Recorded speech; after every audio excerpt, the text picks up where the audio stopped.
All right, so we'll pick up with a new issue related to studying like police kind of stuff. So we'll take one for regression to the mean. So let's say, for example, so basically what we're talking about here is that when we have some observed value,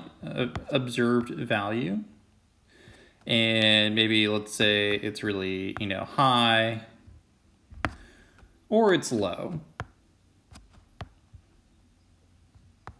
right? So what basically says that over time,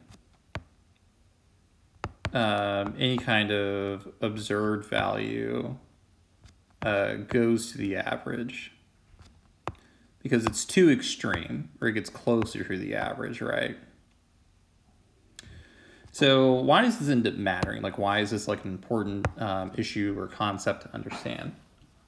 So with this particular one, when we are talking about this kind of thing, is that if we see like a high value and we decide that we, want to do something to correct that problem and we see it go back to normal, it's hard to, decipher if that is like a true treatment effect or if it is just a natural occurring phenomenon, right? So it's important because we're trying to parse out if a treatment effect is real in the sense that the actual program of interest or intervention of interest actually did something, or is it just, like this natural expectation that, happens. It's a regular artifact of time and so on, right? So we'll use this for an example, right? So let's say, for example, that, again, over time, and we'll say these are use of force incidents, right?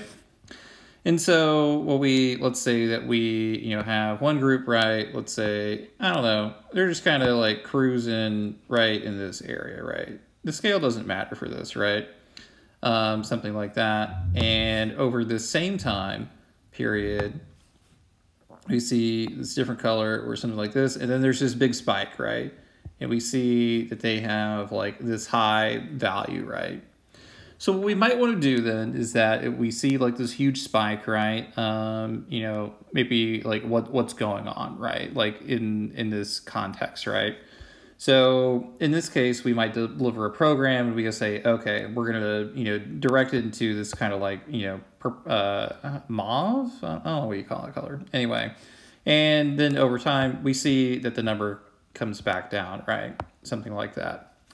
So if we're concerned about regression to the mean, what we're interested in is, did this treatment actually work? So let's say maybe that was a new retraining program, maybe that was a discussion, maybe it was just a stern talking to from the chief, who knows what that is, right? So did the treatment actually work, or was this just like a fluke? The reason why this happens is that any kind of, like market price or any kind of thing that you track over time, right? There's going to be a lot of variation around a price. Like if you look at stock prices, right? Like if you looked up, like Adobe or Apple or whatever stock, right? You'll see from day to day, that number moves up and down, right? But all those numbers seem clustered around a mean, all right, an average number. And that's really what is, maybe perhaps happening here, is that perhaps there is a spike, right, that's happening. So we have like this high point, but then it goes back low, then it's high, then it's low, high, low, high, low. And then you try to find a trend and say, okay, well, it's actually staying like right in here. So the point being is that this is an important issue, is that when you consider that police or any kind of police behavior, there can be spikes, right? Or there can be low points that are artificially low or artificially high. Anytime we study a treatment, we want to make sure that this is actually related to the treatment itself and not just like a naturally occurring phenomenon. So let's do a, like another related issue, right? So let's say diffusion. And so this is when we start thinking about, if there is a treatment effect that spreads.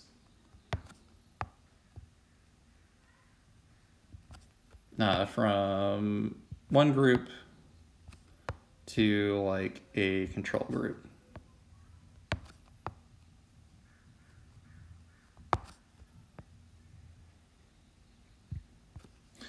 So let's say, for example, that in our hypothetical study, we had this grid. Of course, this is like grid paper. We have this grid, right, that's coming in like that. The grid is irrelevant, but this is just for illustration purposes, right?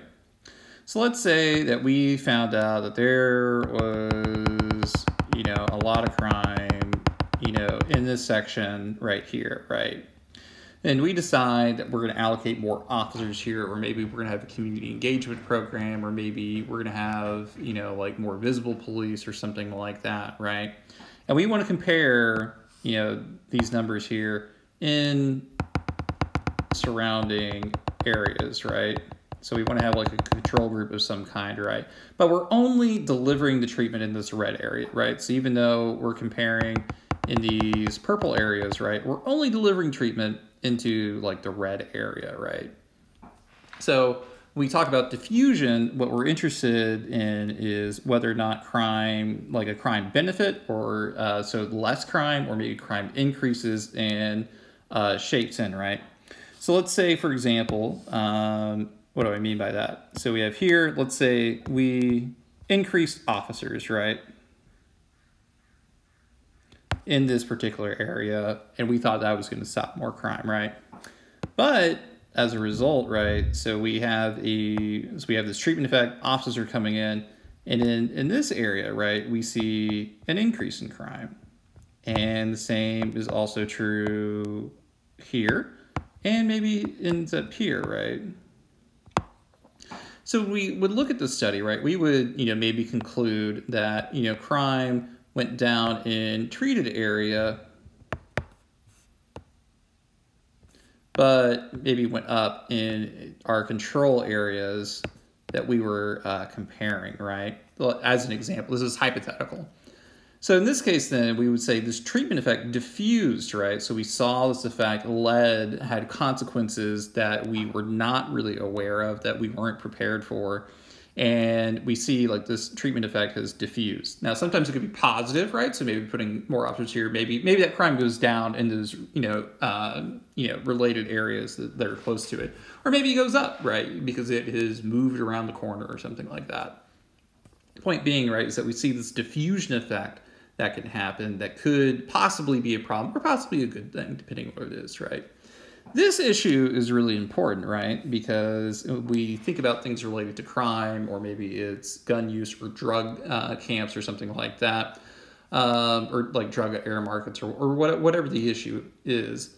If we are simply moving crime around the corner, right, then, are we really accomplishing anything, or are we just like not really like our problem, not really care, right? So it's interesting is that we use this to in a study of within a city, right? So we'll say this is San Bernardino, right, for illustrative purposes, right?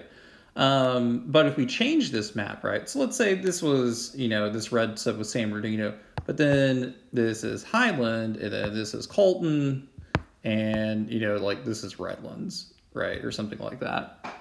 In this case, we saw crime get up, you will recall, this creates a unique kind of issue then, right? What is that issue? So even though we created a problem, right, we saw that we observed that crime went down because of a program, and we think, yeah, it's great, we got crime down in San Bernardino, but in reality, maybe it's just moved to Highland, to Colton, to Redlands, or wherever, right? While it is down in the observed area, it really just moved, right, to another district, or another jurisdiction, rather. So in this case, then, did we actually, get the crime down? I mean, arguably, probably not, right? Since if it just moved, or maybe it did, maybe more areas were seen as more attractive for, XYZ reason. So the point being is that this is often a problem, if you recall, the sampling issue or selection bias issue that we talked about before, is that because often studies are limited to one city or one jurisdiction and not others, it is possible that any kind of crime benefit that we observed isn't actually there since it just moved, right? Which gets into a whole debate about, an agency may think, oh no, this is great, this is awesome because we saw a reduction in our city. We only care about our city, right? Because we don't have this unified coalition centralized where we're trying to reduce crime, even though it may have moved to a different area, right? So the point is that these diffusion effects can occur that are spreading to others, and they're not actually crime benefits if it actually just moves somewhere else because the crime is still occurring, right? But that's a whole political issue, and how do we measure it, and what counts as success, and what do we do when we can't observe other data. So that is something, not necessarily something you have to solve, but something to keep in mind when considering crime, is that because we focus on certain areas more than others, our data are limited in their inference. Is what we're actually trying to figure out here. They're limited in their inference or their inferential power, right? So those are probably the main ones that come up with respect to policing research that is unique to policing as a general rule.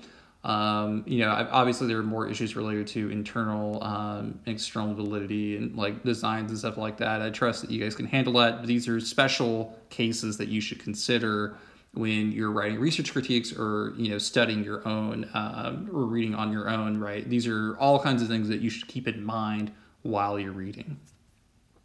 So with that, I think this will conclude this week's videos, and I'll see you guys in